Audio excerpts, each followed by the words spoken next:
सुनो, can you feel? आज हवा में एक अजीब सी भारी एनर्जी है, एक ऐसी एनर्जी जो डिस्ट्रक्शन से पैदा हुई है, जो पावर से पैदा हुई है। इमेजिन एक आदियोगी का गुस्सा, एक हस्बैंड का ग्रीफ जो पूरी दुनिया को राख कर सकता था। जब शिवा रोते हैं तो यूनिवर्स कांप उठता है।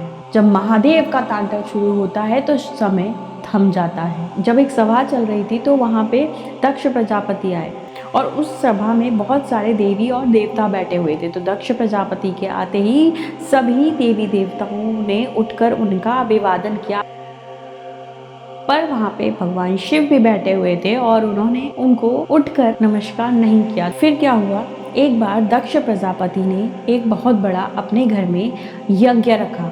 भगवान शिव और माता सती को नहीं बुलाया। माता सती भगवान शिव से अनुरोध करती हैं कि वो उस यज्ञ हवन में जरूर जाएंगी।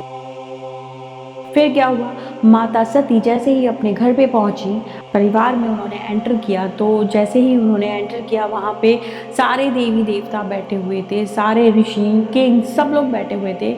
वहाँ पे उनको किसी ने ठीक से देखा भी नहीं सिवाय उनकी माँ के। और दक्ष को अपने पति शिव जी के लिए कुछ ऐसे वर्ड्स यूज करते हुए सुन लिया जो उनके लिए बहुत ही कष्टदायक थे।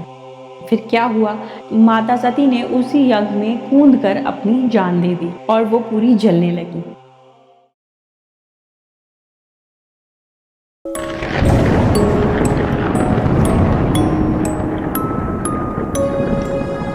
Welcome to realm with Deepika. आज के इस एपिसोड में बढ़ने से पहले अगर आपने मेरा अभी तक चैनल सब्सक्राइब नहीं किया है तो गाइस जल्दी से मेरा चैनल सब्सक्राइब कर लो और मेरी इस वीडियो में लास्ट तक बने रहना। आज की ये वीडियो बहुत ही डार्क और इंफॉर्मेशनल होने वाली है। ये एक ऐसी वीडियो होने वाली है जो अभी तक आपको यूट्यूब पे कहीं भी पूरी नहीं मिलेगी, तो मेरे साथ बने रहें एंड लेट्स बिगिन इट। आज हम चलेंगे उस रास्ते पर जहां मौत से जिंदगी बनी, जहां बॉडी के टुकड़े भगवान बन गए। आज की कहानी है द 52 शक्तिपीठ ऑफ माता सती। Let's begin it. तो कहानी शुरू होती है एक एरोगेंट किंग से, दक्ष प्रजापति से और उनकी बेटी सती से। Sati who loved Shiva but Daksha he hated Shiva because Daksha को लगता था कि शिवा एक अघोरी हैं, शमशान में रहते हैं और वो हमारी रॉयल फैमिली के लिए वर्दी नहीं है।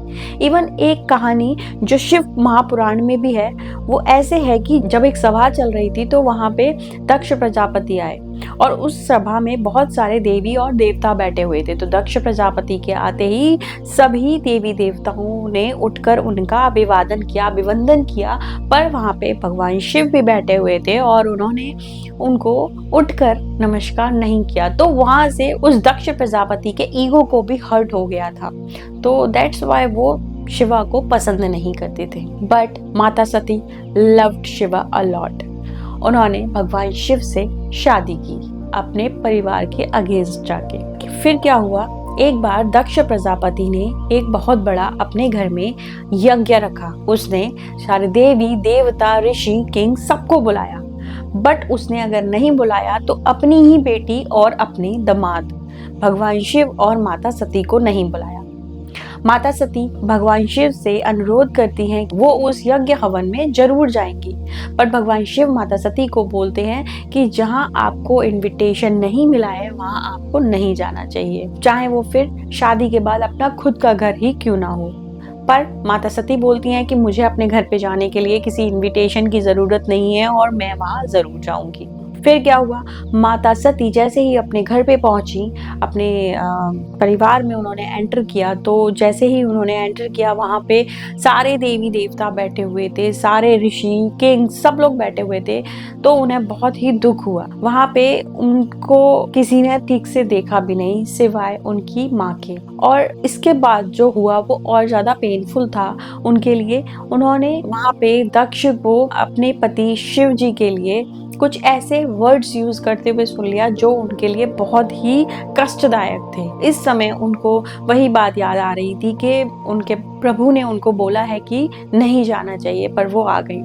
बस वो अब इस इंसल्ट को और ज्यादा बर्दाश्त नहीं कर पाई। फिर क्या हुआ, माता सती ने उसी यज्ञ में कूदकर अपनी जान दे दी और वो पूरी जलने लगी। इस समय जब भगवान शिव को ये बात पता चली तो उनका क्रोध से बुरा हाल हो गया। इसके बाद उन्होंने अपनी जटा को नीचे फेंका और उससे प्रकट हुए रुद्र एक वीरभद्र को प्रकट किया और उस वीरभद्र ने दक्ष प्रजापति को मार दिया। आपको क्या लगता है, कहानी यहाँ खत्म हो गई? कहानी यहाँ से एक और डार्क टर्न लेती है। Shiva the destroyer, broken in grief, उन्होंने सती की जली हुई बॉडी को अपने हाथों में लिया और चल पड़े। ही स्टार्टेड द तांडव, द डांस ऑफ डिस्ट्रक्शन। पूरी दुनिया अब खतरे में आ गई थी। शिवा रुक ही नहीं रहे थे क्योंकि वो बहुत ज्यादा गुस्से और दर्द दोनों में एक साथ ही थे। वो सती की बॉडी भी नहीं छोड़ रहे थे। तब सारे देवी देवताओं ने भगवान विष्णु के पास जाकर विनती की कि कुछ करिए। तब भगवान विष्णु ने अपने सुदर्शन चक्र को चलाकर माता सती की बॉडी के बहुत सारे टुकड़े किए जो कि अलग अलग जगह पर जाके गिरे और वही आज 52 शक्तिपीठ के नाम से कहलाते हैं। तो चलिए आज मैं आपको बताती हूँ वो 52 शक्तिपीठ कहाँ कहाँ पर हैं, उनके भैरव कौन हैं और वो किस लिए प्रसिद्ध हैं। Let's begin. ये सती का शरीर है जो आज भी जिंदा है इन फॉर्म्स ऑफ एनर्जी। तो पहला शक्तिपीठ है हिंगलाज, पाकिस्तान। यहाँ माता का सिर गिरा था। देवी का नाम कोट्टारी है और भैरव है भीमलोचन। ये एक सुनसान गुफा है जहां आज भी अजीब सी खामोशी रहती है। दूसरा शक्तिपीठ है सरकर्रे, पाकिस्तान। यहाँ माता सती की आंख गिरी थी। देवी महिष मर्दिनी और भैरव है क्रोधिश। कहते हैं यहाँ की ऊर्जा गुस्से को शांत करती है। तीसरा शक्तिपीठ है सुगंधा, बांग्लादेश। यहाँ नाक देवी की नोज गिरी थी। देवी सुनंदा और भैरव हैं त्र्यंबक। यहाँ की हवा में आज भी एक अलग महक महसूस होती है। चौथा शक्तिपीठ है अमरनाथ, कश्मीर। यहाँ माता का गला गिरा था। देवी महामाया और भैरव है त्रिशंदेश्वर। बर्फ की ठंड में यहाँ गला आज भी सृष्टि का सुर बनाए हुए है। पांचवा शक्तिपीठ है ज्वालामुखी, हिमाचल। यहाँ माता की जीभ गिरी थी। ये देवी सिद्धदा और भैरव है उन्मत्ता। यहाँ कोई मूर्ति नहीं है, सिर्फ धरती से निकलती हुई इटर्नल आग की लपटें हैं जो एक राजा भी बुझा नहीं पाया था। छठा शक्तिपीठ है जलंधर, पंजाब में। यहाँ बायां स्तन गिरा था माता का। देवी त्रिपुर मालिनी और भैरव है भीषण। भैरव का नाम ही भीषण है जो डर पैदा करता है। सातवां शक्तिपीठ है अंबाजी, गुजरात में। यहाँ माता का हृदय गिरा था यानी दिल गिरा था। देवी अंबाजी और भैरव है बटुक भैरव। यहाँ दिल की धड़कन की तरह एक वाइब महसूस आज भी होती है। आठवां शक्तिपीठ है गुज्जेश्वरी, नेपाल में। यहाँ दोनों घुटने गिरे थे। देवी महासिरा और भैरव है कपाली। पशुपतिनाथ के पास ये जगह तंत्र का सबसे बड़ा केंद्र है। नवे शक्तिपीठ है मानसरोवर, तिब्बत में। यहाँ राइट हैंड गिरा था। देवी दक्षयायनी और भैरव है अमर। कैलाश की शैडो में ये जगह सबसे पवित्र और ठंडी है। 10वां शक्तिपीठ है उत्कल, उड़ीसा में। यहाँ नाभि नेवल गिरी थी माता की। देवी विमला और भैरव है जगन्नाथ। नाभि लाइफ का सेंटर है, इसलिए ये जगह बहुत ही पावरफुल है। 11वां शक्तिपीठ है गंडकी, नेपाल में। यहाँ माता का मस्तक गिरा था। देवी गंडकी, चंडी और भैरव है चक्रपाणी। शालिग्राम पत्थर यहीं से मिलते हैं हमें। 12वां शक्तिपीठ है बहुला, वेस्ट बंगाल में। यहाँ बायां हाथ माता का गिरा था। देवी बहुला और भैरव है भेड़ुक। ये जगह बहुत ही शांत लेकिन इंटेंस एनर्जी वाली है। 13वां शक्तिपीठ है उज्जैन, एमपी में। यहाँ माता की कौनी एल्बो गिरी थी। देवी मंगला, चंडिका और भैरव है कपिलांबर। महाकाल की नगरी में ये कौनी शक्तिपीठ का पहिया घुमाती है। 14वां शक्तिपीठ है त्रिपुरा सुंदरी, त्रिपुरा में। यहाँ माता का राइट लेग गिरा था। देवी त्रिपुरा सुंदरी और भैरव है त्रिपुरेश। यहाँ की मूर्ति डार्क स्टोन की है, जो देखने में भयंकर के साथ साथ बहुत ही सुंदर भी लगती है। 15वां शक्तिपीठ है चतल, बांग्लादेश में। यहाँ माता का राइट आर्म गिरा था। देवी भवानी और भैरव हैं चंद्रकेश्वर। ऊंचाई पर बना ये मंदिर बादलों से ढका रहता है। 16वां शक्तिपीठ है त्रिस्रोता, वेस्ट बंगाल में। यहाँ लेफ्ट लेग गिरा था। देवी भ्रामरी और भैरव है भैरवेश्वर। 17वां और इंटेंस शक्तिपीठ कामाख्या देवी, असम में। यहाँ माता का योनि पाठ गिरा था। देवी कामाख्या और भैरव है इनके उमानंद। ये तंत्र की सबसे डार्क और पावरफुल जगह है, जहाँ देवी रजस्वला होती हैं, मेंस्ट्रुएशन साइकिल में आती हैं। 18वां शक्तिपीठ प्रयागराज में है, यूपी में। यहाँ माता की उंगलियां गिरी थी। देवी ललिता और भैरव है इनके भव। संगम के पास ये उंगलियां सृष्टि की किस्मत लिखती हैं। 19वां शक्तिपीठ है जयंती, मेघालय में। यहाँ लेफ्ट थाई गिरी थी। देवी जयंती और भैरव है क्रमाधीश्वर। घने जंगलों के बीच ये शक्तिपीठ छुपा हुआ है। 20वां शक्तिपीठ है कालीघाट, कोलकाता में, और ये मेरा फेवरेट भी है क्योंकि आई लव काली माता, एज यू नो। अगर आप लोग मुझे जानते हैं तो चलिए आगे बढ़ते हैं। यहाँ राइट फुट टोइज गिरी थी माता के, सीधे पैर के उंगलियां गिरी थी। देवी कालिका और भैरव है नकुलेश्वर। यहाँ मौत और मोक्ष का खेल रहता है। 21वां शक्तिपीठ है किरित, वेस्ट बंगाल में। यहाँ माता का मुकुट गिरा था। देवी विमला और भैरव है संव्रत। मुकुट गिरने से ये जगह सबसे ऊंची शक्ति मानी जाती है। 22वां शक्तिपीठ है वाराणसी, यूपी में। यहाँ माता के इयररिंग्स, कर्णिका गिरे थे और यही मणिकर्णिका के नाम से विख्यात है। देवी विशालाक्षी और भैरव है काल भैरव। शमशान के पास ये जगह आत्माओं को मुक्ति देती है। 23वां शक्तिपीठ है कन्याकुमारी, तमिलनाडु में। यहाँ माता की पीठ यानी कि बैक गिरी थी।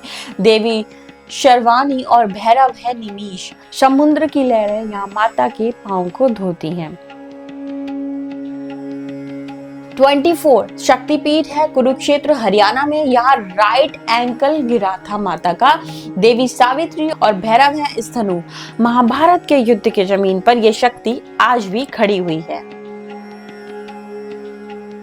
25वां शक्तिपीठ है मणिबंध, राजस्थान में। यहाँ माता की रिस्ट कलाई गिरी थी। देवी गायत्री और भैरव है सर्वानंद। पुष्कर के पास ये रिस्ट यूनिवर्स को बैलेंस करती है। 26वां शक्तिपीठ है कांची, तमिलनाडु में। यहाँ कंकाल स्केलेटन गिरा था। देवी कामाक्षी और भैरव है रुरु। शरीर का ढांचा गिरा तो ये जगह सृष्टि का बेस बन गई। मणिबंध, राजस्थान। यहाँ माता सती की कलाई रिस्ट गिरी थी। देवी गायत्री और भैरव हैं सर्वानंद। पुष्कर के पास ये रिस्ट यूनिवर्स को बैलेंस करती है। 28वां शक्तिपीठ है काल माधव, एमपी में। यहाँ लेफ्ट बुटोक गिरा था। देवी काली और भैरव हैं असितंग। सुनंदी के किनारे ये जगह थोड़ी रहस्यमयी और सुनसान भी है। नर्मदा, एमपी। यहाँ माता सती का राइट बुटक गिरा था। देवी सोनाक्षी और भैरव हैं भद्रसेन। अमरकंटक के पहाड़ों में ये शक्ति बसती है।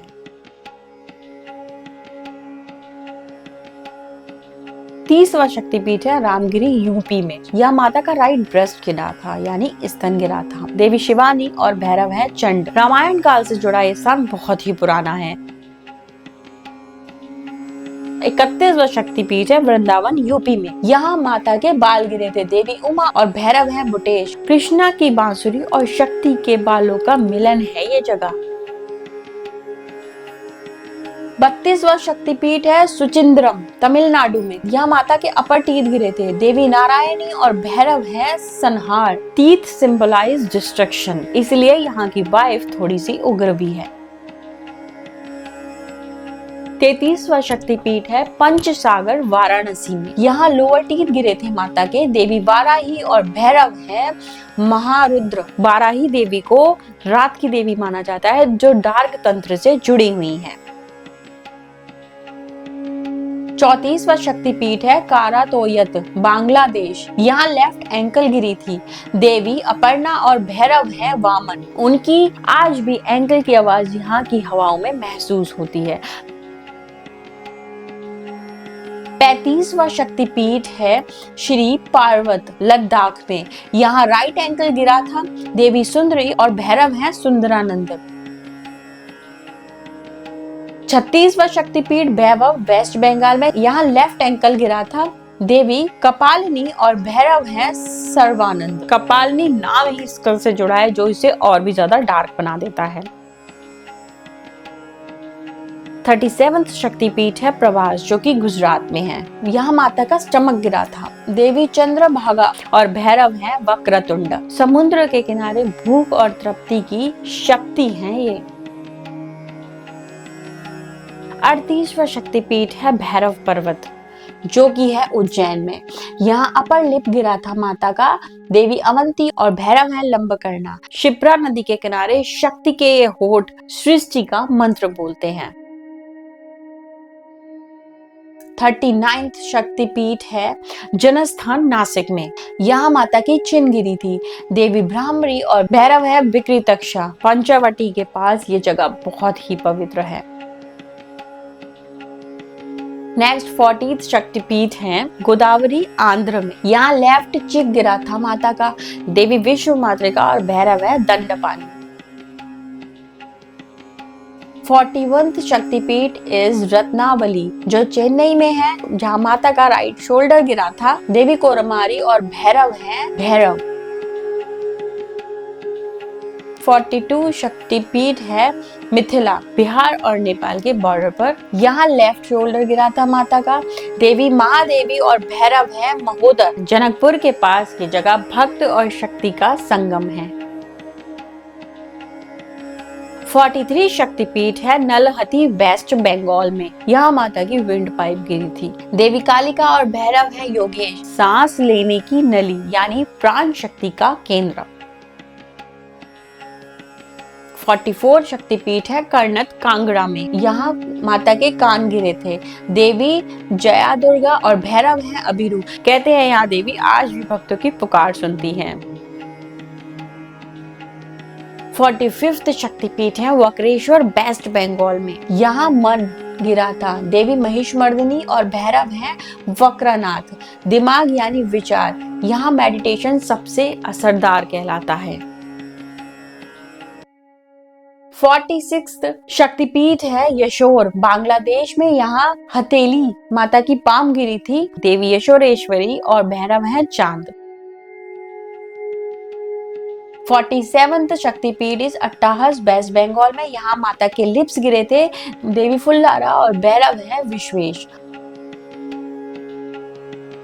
48th शक्तिपीठ इस नंदीपुर वेस्ट बंगाल में। यहाँ नेकलेस माता का गिरा था। देवी नंदिनी और भैरव है नंदकेश्वर। यहाँ माता के सिर्फ शरीर के पार्ट ही नहीं इवन उनकी जो ज्वेलरी भी गिरी थी वो भी एक शक्तिपीठ के रूप में बदल गई थी। कि कितना ही रोमांचक इतिहास है हमारे देवी देवताओं का। तो आगे बढ़ते हैं।